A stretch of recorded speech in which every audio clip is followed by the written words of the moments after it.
Assalamualaikum warahmatullahi wabarakatuh.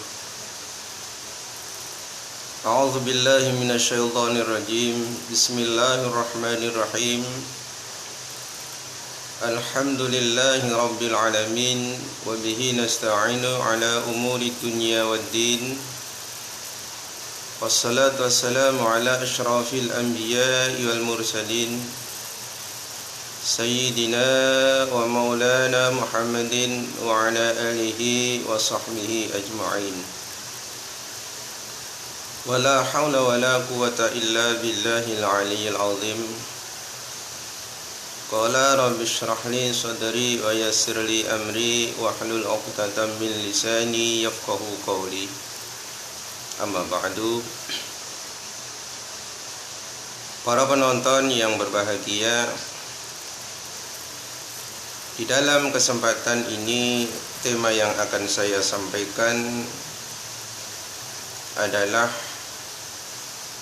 mengenai peristiwa di mana dalam peristiwa itu cikal bakal Allah Subhanahu wa taala mewajibkan kepada umat Rasulullah sallallahu alaihi wasallam untuk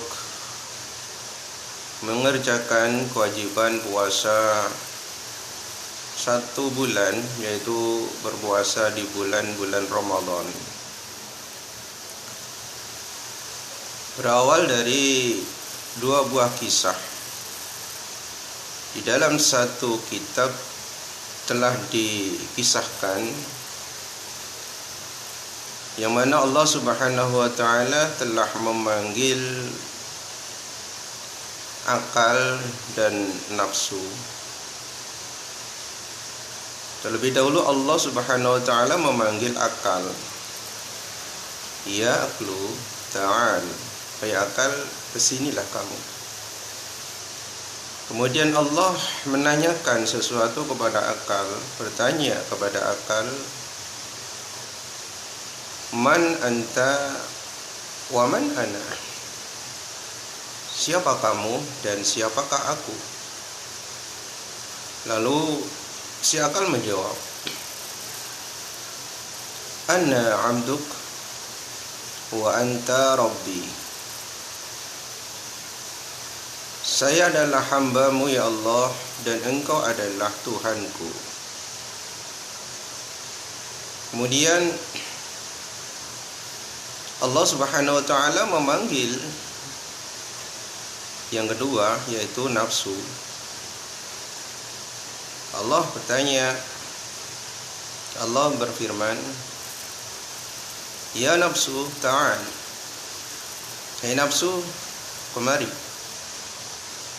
Kemudian Allah bertanya, Man anta wa man ana? Siapakah kamu dan siapakah aku? Dan nafsu menjawab,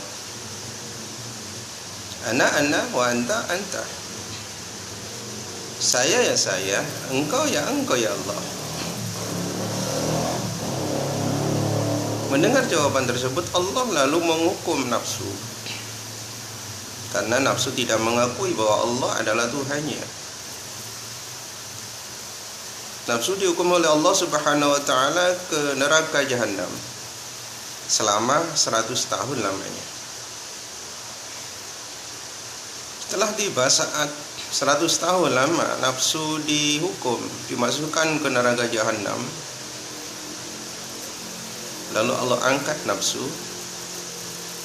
Kemudian ditanya lagi, Ya nafsu, man anta wa man ana? Hai nafsu, kamu siapa dan saya siapa? Lalu nafsu menjawab dengan jawaban yang sama, Saya dan engkau ya Allah. Tetap saja nafsu tidak mengakui bahwa Allah adalah Tuhannya, dan tidak menganggap bahwa dirinya adalah hambanya. Lalu kemudian Allah menghukum yang kedua kalinya, yaitu dimasukkan ke neraka Jua. neraka kelaparan selama 100 tahun lamanya. Di sanalah nafsu dihukum oleh Allah Subhanahu wa taala di dalam neraka neraka kelaparan. Merasakan lapar, merasakan haus yang sangat luar biasa, merasakan panas selama 100 tahun sebagai hukuman buat nafsu karena selalu membangkang, selalu tidak menganggap Allah Subhanahu wa taala adalah Tuhannya. Setelah 100 tahun namanya nafsu dihukum oleh Allah Subhanahu wa taala ke dalam neraka ju'. Lalu Allah angkat nafsu. Kemudian ditanya lagi nafsu oleh Allah Subhanahu wa taala, akan tetapi keadaan dan kondisi nafsu sangat lemah. Tidak punya kekuatan, tidak seperti ketika dihukum di neraka jahanam. Akan tetapi ketika dihukum oleh Allah di neraka ju', neraka kelaparan, berubahlah nafsu, lemah, tidak berdaya. Kemudian Allah bertanya lagi kepada nafsu, nafsu, man anta wa man ana? Hai nafsu, siapa kamu dan siapakah aku? Lalu nafsu dengan nada rendah, dengan nada hilang kekuatannya. Saya adalah hamba-Mu ya Allah, dan Engkau adalah Tuhanku. Itulah sifat dan watak karakter dari nafsu. Oleh karena itu, nafsu kita, nafsu seorang manusia, agar supaya tidak punya kekuatan, tidak punya keinginan, hilanglah sifat-sifat sombongnya, hilanglah sifat-sifat angkuhnya, sifat kemarahannya, maka harus dihukum dengan kelaparan. Dengan lapar dahaga, nafsu kita tidak akan mampu untuk memengkarui, untuk mengajak kita kepada hal-hal yang berdosa, hal-hal yang maksiat, hal-hal yang bersifat melanggar syariat hukum Allah Subhanahu wa ta'ala dan Rasulnya. Kemudian dikisahkan juga Nabiullah Adam alaihissalam ketika diturunkan oleh Allah Subhanahu wa ta'ala dari dalam surga, diturunkan ke bumi karena telah melakukan pelanggaran, tidak mematuhi perintah Allah Subhanahu wa ta'ala agar supaya tidak mendekat apalagi memakan bakhuldi. Akan tetapi Nabi Allah Adam alaihissalam khilaf, terkena busukan, rayuan iblis la'anatullah alaih kepada Nabiullah Adam dan Ibu Hawa. Setelah diturunkan oleh Allah Subhanahu wa ta'ala ke atas bumi ini, Allah masih belum mengampuni dosa-dosa dan kesalahan Nabi Adam. Satu kesalahan Nabi Adam, yaitu makan bakhuldi, satu buah kesalahan yang dilakukan oleh Nabiullah Adam dan Ibu Hawa, satu kesalahan, satu kekhilapan, terkena bujukan rayuan iblis la'anatullah alaih. Allah tidak langsung mengampuni kesalahan itu. Akan tetapi Allah Subhanahu wa ta'ala memerintahkan kepada Nabi Adam untuk mengerjakan puasa 30 hari. Akan tetapi puasa Nabiullah Adam 30 hari itu berbeda dengan puasa kita. Puasa umat Rasulullah SAW 30 hari hanya dikerjakan di siang hari. Di malam hari boleh makan, boleh minum, boleh merokok dan lain sebagainya. Namun puasa yang dilakukan Nabiullah Adam alaihissalam 30 hari itu siang dan malam. Istilah kata orang Jawa, puasa ngebleng. Siang puasa, malam pun puasa selama 30 hari harus dilakukan, dikerjakan oleh Nabiullah Adam alaihissalam. Setelah mengerjakan puasa itu, lalu Allah Subhanahu wa taala memberi ampunan kepada Nabiullah Adam. Para pemirsa, para penonton yang saya hormati, lalu apa yang menjadi kesimpulan pelajaran dari kedua kisah tersebut? Allah menghukum nafsu 100 tahun di neraka jahanam masih kuat. Lalu Allah menghukum 100 tahun di neraka ju', neraka kelaparan, hilanglah kekuatan nafsu. Kemudian pelajaran dari Nabiullah Adam alaihissalam untuk mengerjakan puasa 30 hari. Nah, kedua kisah ini, antara puasa yang dilakukan Nabiullah Adam alaihissalam 30 hari dan hilangnya kekuatan nafsu karena dihukum oleh Allah di neraka ju', neraka kelaparan. Itu kesimpulannya adalah cara untuk mematikan, cara untuk melemahkan kekuatan nafsu agar supaya nafsu tidak lagi kuat, tidak lagi berkuasa, tidak lagi mampu untuk menggoda manusia, untuk merayu manusia, untuk mengajak kepada hal-hal perbuatan yang jahat, perbuatan maksiat dan dosa, agar supaya kekuatan nafsu tersebut hilang, lemah. Maka hendaknya dilakukan dengan melaparkannya. Berkaitan dengan puasa Ramadan, puasa 30 hari yang akan kita lakukan, akan kita kerjakan oleh Rasulullah Sallallahu Alaihi Wasallam beserta umatnya.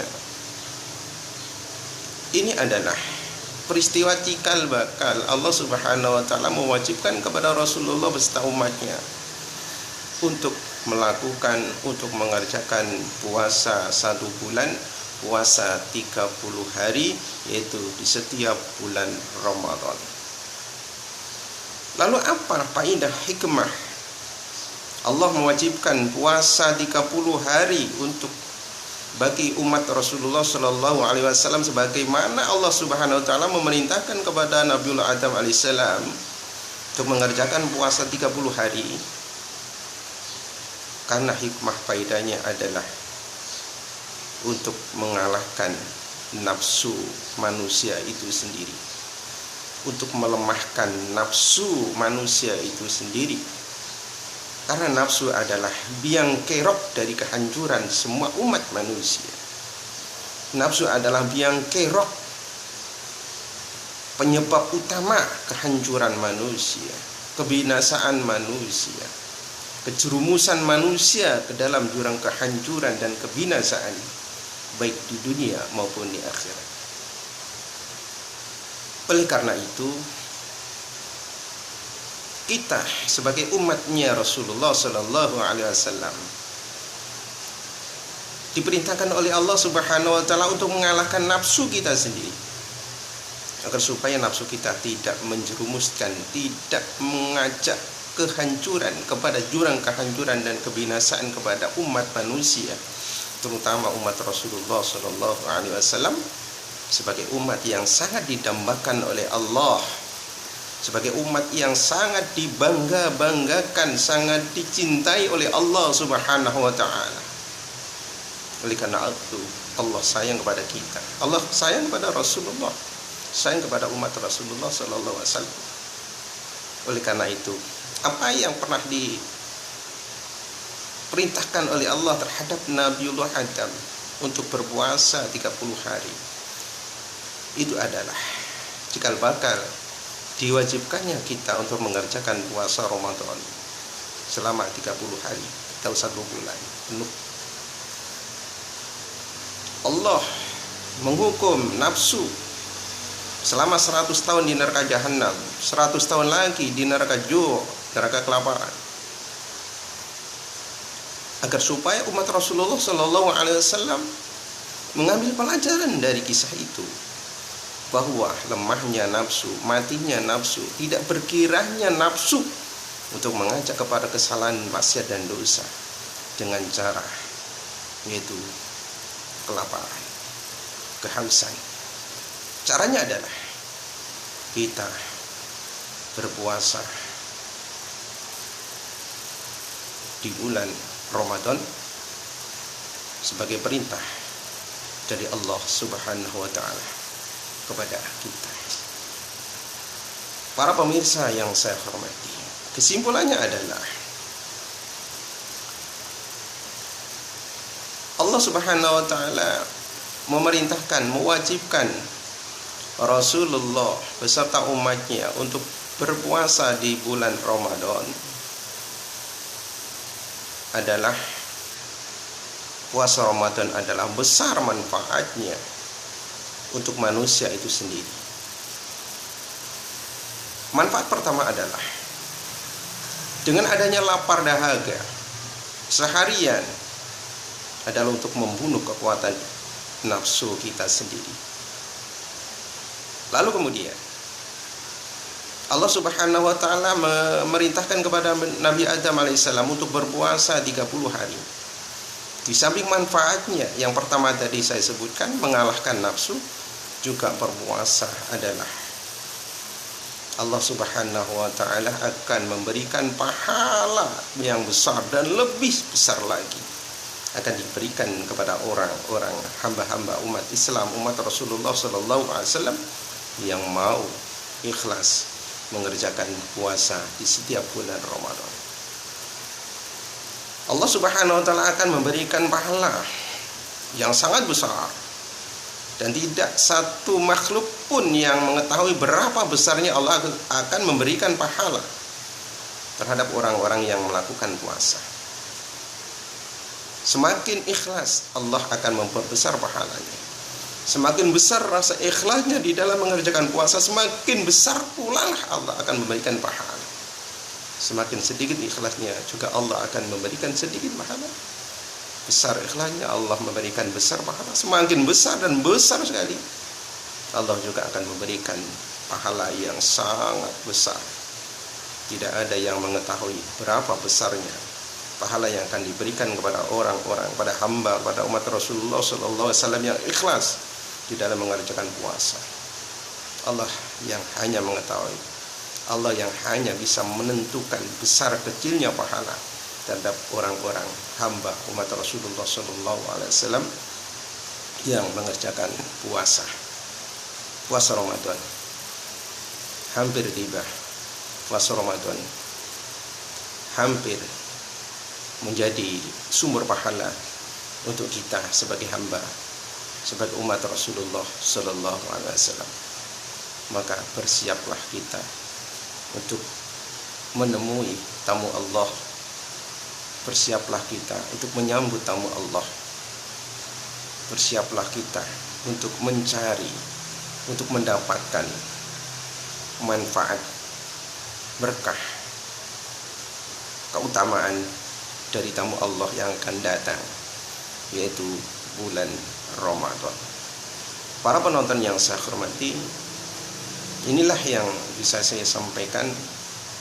Akan tetapi sebelumnya kami mohon agar supaya Anda, teman-teman, mau membantu channel saya ini,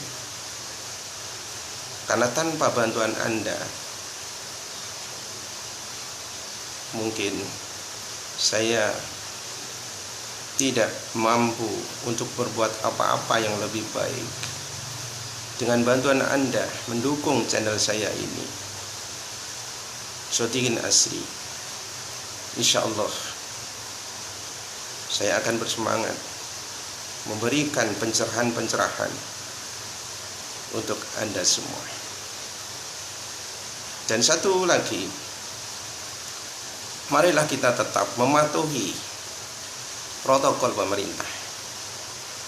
agar supaya kita selamat dari pandemi COVID-19 ini dengan mematuhi 3 ketentuan sebagaimana protokol dari pemerintah, yaitu tetap memakai masker, mencuci tangan,